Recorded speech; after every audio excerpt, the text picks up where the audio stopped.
물론 현재는 대출 규제로 불가능해졌지만 올해 초에는 가능했다. 주담대 신용대출, 사내대출로 맞벌이 부부가 영끌 10억을 대출받아서 15억 아파트를 사려는 그들이 상담 콘텐츠에는 이렇게 온통 부정적인 댓글이 달렸었다. 물론 이제는 사실상 불가능하게 대출이 막혀있지만 여전히 사회적 시선은 차갑다. 올해 초에 난 이 젊은 부부에 대한 글을 썼었다. 나쁘게 보고 싶지는 않았다. 왜냐하면 요즘은 완전히 포기한 젊은 세대들을 많이 보아왔기 때문이다. 무기력증에 빠지거나 서울에 집을 사는 것을 이제는 불가능한 시대라고 여기는 MZ 세대들도 더 많아졌기 때문이었다. 사실 올해 초에는 일시적으로 아파트 가격이 하락했었다. 그때 저러한 용기를 낸다는 것은 분명 에너지가 있는 사람이라고 느꼈다. 10억을 대출받아서 어떻게 갚을 겁니까? 이 질문에 대해서 이 젊은 부부는 맞벌이와 부업, 그리고 필요하다면 대리운전도 할 각오가 있다고 말을 했다. 영화 84제곱미터가 떠오른다. 물론 이 영화에서는 영끌을 상당히 부정적으로 묘사했다. 하지만 꼭 그렇게 생각하지는 않는다. 레버리지는 사실 하늘이 주는 기회이다. 반면에 레버리지는 하늘에서 추락을 할 수도 있다.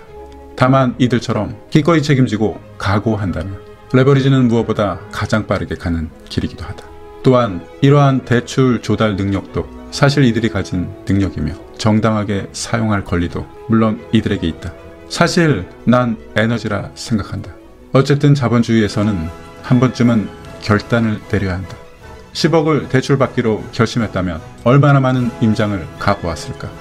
막연하게 언젠가를 위한 투자가 아닌 당장 몇 억을 투자할 수 있다는 그런 마음으로 투자를 익혀가는 것은 실제 상당한 효율성을 높여준다. 전혀 지루할 틈이 없다. 그렇게 큰 금액에 대한 부담과 책임을 가지고 투자 실력을 쌓아가는 것에는 상당한 에너지를 공급받는다. 특히 젊은 사람들에게는 난 더 필요한 것이 앞에서 말했던 무기력증보다는 오히려 이러한 의사결정 과정에서 느끼는 엄청난 두려움과 그 부담감을 그대로 느껴가면서 그것을 에너지로 전환했으면 한다. 그러한 에너지는 과거와 달리 수십 번은 임장을 하게 만들고 수백 번을 스스로 분석하게끔 만든다. 그리고 모든 책임을 지고 감수하며 레버리지를 쓴다는 것은 당연한 각자의 권리이며 타인은 비난할 수 없다. 하지만 잊지 않아야 할 것은 레버리지의 최악을 늘 가슴에 담아두어야 한다. 그래서 그 나락에 대해서 분명히 인식하고 무엇보다 중요한 것은 그때 느껴지는 그 두려움 감정과 그 부담감을 에너지로 전환할 때 비로소 유효하다는 것이다. 그 에너지로는 수많은 임장과 분석을 하게 만들어야 하며 반전문가가 되어야 한다. 그리고 만일 스스로 확신이 든다면 그 두려운 감정과 부담감이 사그라들게 된다. 그건 자신이 피부로 느끼게 된다. 그건 스스로 책임을 지려는 노력일 것이다. 결과적으로 거의 1년의 시간이 지났지만 그들의 결정은 현재까지 순항 중이다. 예상치 못했던 대규모 대출 규제도 피했고 가격도 이전보다 3억이 상승했다.